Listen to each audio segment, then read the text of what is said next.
What's up everyone, welcome to the video. Merry Christmas, happy holidays, hopefully you're having a good one. Hope Santa brought you everything you asked for. Unfortunately for me, I asked for a better 3-game Christmas slate and then I did not get that. So we're kind of starting it off on a bad foot here. But it is what it is. It's still football around the holidays, so I'm going to watch. It's going to be a great time. Although the 3-game Saturday slate last week, in my opinion, looked a lot better on paper than this one, but I'm always down to be surprised. And also, if this is your first time here, what's up? My name is Chris Pennell. I break down NASCAR and NFL DFS each and every single week on this channel. And what I like to do in these videos specifically is go position by position with the small player pool that I have current interest in. Keep in mind that can change by the time kickoff rolls around based off of updates with my ownership projections, or injury news. Try to build a single entry lineup built on DraftKings as we progress through it, and then on the optimizer at the end to see who's popping the most as of right now with the current ownership and projections that I have in place. And if you would like access to that, link is down below in the description for it. Hey, if that all sounds good to you, it can be one small thing in return. That's leaving a like on the video, subscribing to the channel if you are new, and feel free to leave a comment down below making fun of me, saying something nice, tell me a Merry Christmas. I don't care what it is, but I'd be happy to hear from you. And as always, we will start with the quarterback position. And I have to mention, if you do want access to the sheets, projections, cheat sheets, ownership stuff, all the data you ever need, color code nice and neat, quite easy to follow. Links down below in the description for that or in the pinned comment. Anyway, let's talk some quarterbacks here. And as you can see, the names are really good. But Aaron Rodgers and Tom Brady, they're definitely not playing like they used to. And Tua, he's been on a downward slope for a while now. I mean, versus Buffalo wasn't as bad as it was versus the Chargers, but hasn't been a pretty sight lately for Tua. Started the year amazing, but yeah, definitely is falling off a little bit. But unfortunately, these are the 3 best options we have to talk about, unless you want to play Russell Wilson, Trace McSorley. I don't want to. I also think, yeah, Baker Mayfield's on the slate as well. So yeah, not many great options to talk about here. So forgive me if I have a lack of words on this slate, but this Miami Green Bay game looks to be the best one here. 48.5 point over under, 26.5 point implied team total for the Miami Dolphins, which is the highest on the slate. 4.5 point spread. If there's one game to get excited about, this is probably the one, because outside of that, it's not very good. I mean, Denver and LA's, I forget the over under, but it's not great. I pulled the running back tab here, so their over-under is only 36.5. So then we have 41.5 and then 48.5. So yeah, I'm going to try to get a lot of exposure specifically to this game, just because it might be the only one with a decent amount of points being scored on the year. I mean, like I said, Tua has been sliding downwards, but still is having a great season. For his standards, 270 passing yards per game, 2 passing touchdowns, doesn't really turn the ball over much, doesn't throw as much as some other guys, but overall, I mean, he's definitely got great weapons to get the ball to with Tyreek Hill, Jalen Waddle. Mike Gesicki is a talented tight end. They just don't really use him too much. But matchup versus Green Bay, they're a little bit easier to run on than they are to pass on. But I can't really get too picky about the matchups here. So yes, Tua, he's going to be my QB1 on this slate, and he projects as so. And then his pass catchers are going to be very chalky as well. So it just makes sense that Tua is going to have a lot of ownership because you have to pair him up. Then we have Tom Brady, $6,100. The old man gets to face Arizona on the road. We don't have any weather to really be concerned about in Arizona. They are 6-point favorites here, near 24 point implied team total. They're facing a 3rd-string quarterback, so you'd assume Tampa would be able to pick up the win here. And on the season, they're still chucking the ball a lot, nearly 280 passing yards per game, throwing the ball over 40 times per game. And he also has great weapons to get the ball to in Mike Evans and Chris Godwin. If you can't quite afford that Tua snack, I have no problem at all going with the Buck stack here, because he's about $1,000 cheaper than Tua, and I feel projection-wise they are going to be pretty close for me. So I'm definitely going to have a lot of interest in these Tampa Bay players for sure. And run back options for Arizona, I realize the quarterback play is not going to be great, but you do have some decent weapons like DeAndre Hopkins, James Conner, and Marquise Brown. Then Aaron Rodgers here, $5,900, gets a great matchup versus Miami. If we're just solely looking at matchups, he draws the best one here. They're allowing the 2nd most points per game to the quarterback position, in addition to being 26 DVOA versus the run.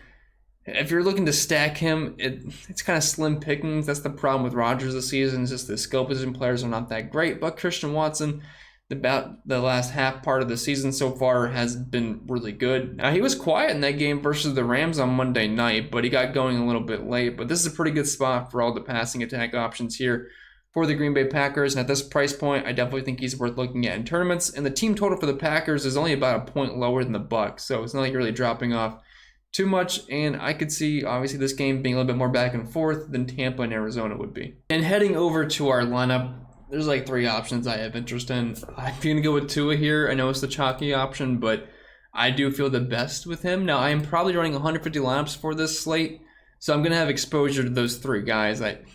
I'm considering maybe just sprinkling a little bit of Russell Wilson.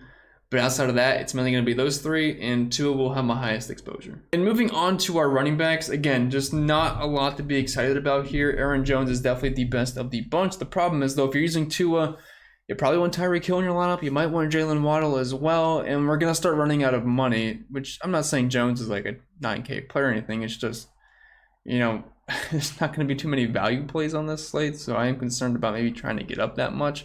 But he's obviously a fine run back option with the Dolphins stack as well, because he is used in the passing game. The only problem with Aaron Jones and AJ Dillon is they're going to split work, so they can take away some production, although they both had some pretty good games on Monday night versus the Rams. Aaron Jones had over 100 total yards. AJ Dillon found the end zone twice before, I believe he got evaluated for the concussion, never ended up coming back. But Miami, a little bit tougher on the ground, but still not a great run defense. 11th DVOA and 18th versus fantasy running backs. And they are giving up just about 6 catches per game to the running back position, which just kind of fit Aaron Jones' play style. He's sitting at 4.5 targets per game on the season. So I like both of them. It's just a matter of being able to either afford Aaron Jones, or if you're going to go with AJ Dillon, you're kind of reliant on touchdowns a bit because he's not a guy that's typically going to get you like 80 plus yards on the ground, averaging just under 50 on the season. James Conner, $7,000. I hate playing the guy, but it seems like he always scores a touchdown every single week, and he's using the passing game. So I think he's fine, 7K. I'm not excited about it versus Tampa.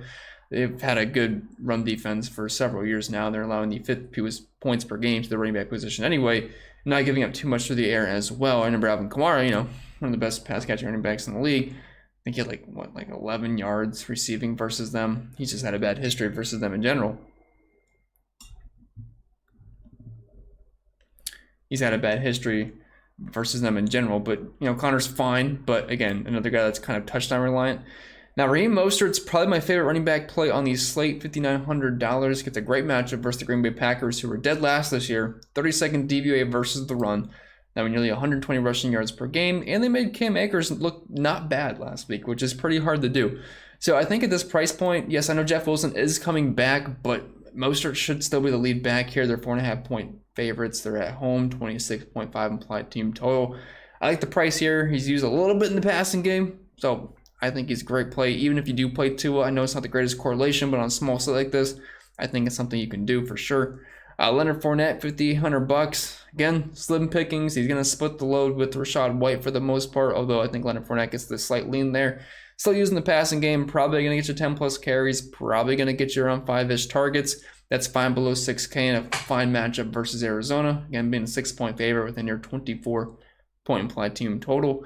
I already talked about AJ Dillon. Latavius Murray was a guy I liked a lot last week. I thought he was going to be one of the highest running backs on the slate. Ended up not really being that high on whatsoever. He was over on FanDuel. But on DK, he was actually ended up being low owned in my 3-max contest, which I was pretty shocked about. I thought he was a great play. But ended up getting 125 yards, got over 20 carries, and I'm not expecting maybe 120 yards again, but he should get you around 20 total touches as long as the game script goes with Denver leading, which I think they will versus the Rams, although it's 2 pretty bad teams facing off. But I can't expect fireworks here. They're 1.5 point favorites, and if he can just give me the bulk of the work on the ground, maybe catch a pass or 2, that's fine at the price point. Then Cam Akers, $5,200. He's been getting the bulk of the work lately. Had a decent game versus the Packers last week. It's just mainly a price play here. I am not really enticed to play Cam Akers, but if you just happen to have around 5K left in your flex spot and this is your last piece fit, I don't think Cam Akers is the worst you can do because he should get double-digit touches. And moving back over to our lineup. So my favorite running back play, I know I have Tua, so it's not the greatest correlation, but again, you can't be too picky, and I think that the team that's going to score the most points, so you're just kind of hoping Tua gets 2+ touchdowns, and Mostert either has a great day on the ground where he gets over 100 yards, at least close to it with a couple of catches, or finds the end zone at least once. So we're going to plug in Mostert, even though we do have Tua, which is not something I normally like to do. Now we're going to plug in Latavius Murray as well, $5,600. Like the price point on both of those guys should get the bulk of the work in their backfields, and the matchups are pretty solid. And moving on to our wide receivers, it's pretty simple here. It all just comes down to what quarterback am I using, and pair up with a couple of these guys, or one, and then run it back from the other team for your GPP stack. So if you're using Tua, Tyreek Hill, come on down. You're the obvious option, although he's very expensive at $9,000, but definitely the best wide receiver on the slate. Let me pull up the numbers for you. But as you can see, dark green bars all around for Tyreek Hill. Jalen Waddle, the other guy, second option in this offense. He had a skid where he was just not producing whatsoever. Then he got like that 70-yard touchdown versus Buffalo. Although Buffalo has been struggling versus the slot this year, so I wasn't too surprised Jalen Waddle had a good game. I was very underweight on him, so still a good week, but I hurt a little bit when he caught that big touchdown. But he's still definitely a key cog in that offense. If you're using Tua, you can use both, but you need pretty much at least one because this is where the ball is going to go. If you're using Tom Brady, Chris Godwin, Mike Evans, I like both of those guys. Evans, a little bit cheaper, but Godwin's definitely a little bit more consistent. He sees close to double-digit targets per game. Typically not the touchdown scorer Mike Evans is, but he's honestly averaging more touchdowns per game than Mike Evans this year. So that's kind of, Godwin's definitely been like the 1A you'd wanted in this offense lately. Then Christian Watson, if you were using Aaron Rodgers, you could look at Allen Lazard as well, but Watson's the guy I feel the most trust with. And I think Aaron Rodgers would probably say the same. He comes in at 6K, and it's a pretty good matchup. Miami has not been good versus receivers this year, bottom half in the league, and they're also 26th DVA versus the pass. Courtland Sutton is currently questionable in this game, but he has been practicing all week, so I'm assuming he is going to play. If he happens to be out, Jerry Jeudy is once again the wide receiver one, and he has been able to produce a little bit with all these guys being out. But if Sutton does play below 5K, I do think he's a pretty solid player just because of the price point. And then Tutu Atwell at $3,600. He's going to be pretty chalky on the slate just because we need some value. And with no Ben Skoranek or Cooper Kupp, it's basically just Tutu, Van Jefferson, and I don't think I'm missing anybody else because Allen Robinson is hurt as well. So he's just going to be forced to get targets. I know they're Baker Mayfield targets. They don't mean too much, but he's going to be on the field, and if he can just catch a couple of balls, we'll take it. And moving back over to our lineup, so we have two. I don't know what's going on with the lighting, but I have some really bright cheeks right now.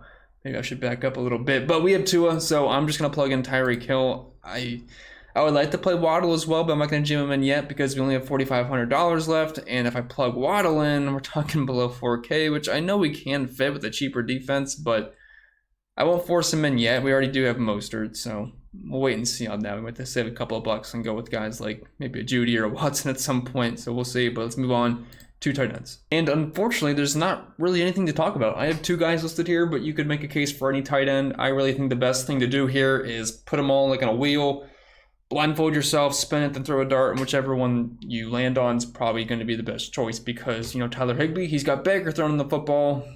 5 targets maybe. It's not going to be pretty versus Denver. Greg Dulcich, when I don't play him, he'll get like 8 targets and 40 yards. When I do play him, he gets like 2 targets and 10 yards. So either one's not appealing to me. Then you have Trey McBride with Trace McSorley at quarterback. You have Robert Tonyan, who, I guess we're lucky to get a target sometimes. It's not good. So just pick a random one, I guess. You don't have to really correlate them. Just whatever fits and just cross your fingers and hope for the best. And then similar to the defenses, I'm really just going down to the bottom. First viable defense here. I don't really want to play the Packers defense. Oh, you can make a case for any defense. I don't have a problem with that because all the quarterbacks are a bit shaky. Packers, well, they do have the highest implied team total against them on the road. They're viable still, but like realistically, my favorite defense is going to be the Broncos up top. But then the Buccaneers are right there with them. You get $3 savings, but 17-point implied team totals against them. The Dolphins, 4.5-point favorites. But I kind of want that game to shoot out from the Tua stacks. So it's really just kind of, again, random defense. But, for the Buccaneers, project the best for me. I have them making around 10.5 points, which is really good for a defense.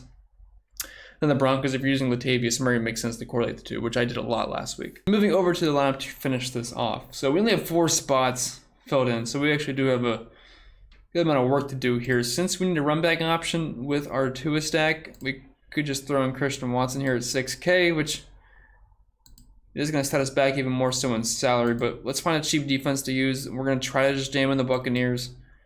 4,400 left. I do like Tutu Atwell as a pump play, which should open up a little bit more salary for us. And then factor in a tight end, which none of these guys are really above 4K anyway. It's not looking too bad. Just the options are very slim here. Like I said, guys, there's just about nothing. You could play Trey McBride if you want at $3,200. I would not have a problem with that.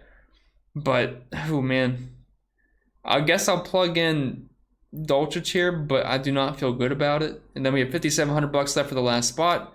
And we have guys like A.J. Dillon, Alan Lazard, Jeff Wilson, Marquise Brown, Rashad White. Actually, some halfway decent options here. If you had to save a little bit more money and you wanted to get like a Mike Evans or a Judy, you could drop down your defense a little bit, and that would afford you at least something better. So let's say if we went with the Rams defense at 6K, you could fit in a couple other players. But I'll let you guys use your imagination on there. The lineups you build on the slate are probably not going to look pretty, but just keep in mind, no one's really will. And like I said, I did one on the optimizer at the end to see who is popping the most as of right now, which I already had that running while we were talking. So I put the builds tab there, and yeah, as you can see, Tyreek Hill in 100% of the lineups, he just projects better than everybody on the slate. So it makes sense on a small slate like this. Tutu Atwell getting absolutely jammed in there, but I have him for around 10 points, which are $3,600. Nobody else is really in that vicinity at that price point. So it makes sense to get in guys like Tyreek Hill and Tua. Dolchich Murray, 2 is the highest quarterback, which makes sense. Godwin, Tom Brady's not too far behind, though. So I'm not really too surprised. The guys we talked about are the ones popping up the most. Looking at the teams, Tampa Bay's actually popping more than anybody. Then Miami, Denver, LA, Arizona, and Green Bay. We do have all 6 teams there, so no one really got excluded. And it does have exposure to every single game in all of these lineups. But if you are building 150, you have to make sure lineups are correlated nicely. Like last week on the 3-game slate, had about 30% randomness, made sure I had at least 2 receiving options with my quarterback, and then at least 1 run back option as well, and that went pretty well for me. So I'd have similar settings. You don't always have to do something like that, but for that slate specifically, that's what I had set up. Now, I've not done that yet for this one, but again, do not just run this raw with no groups or things like that, because your lineups are probably not going to look that great. But with that being said, guys, I'll get out of here. I'm sitting really far away because, I don't know, the camera's doing something weird, but I do wish you all the best of luck. If you did enjoy, make sure you leave a like down below, subscribe to the channel if you are brand new. Wish you all a happy holidays, Merry Christmas, Happy New Year's, whatever it may be. And I wish you all the best of luck, and I'll see you all next time.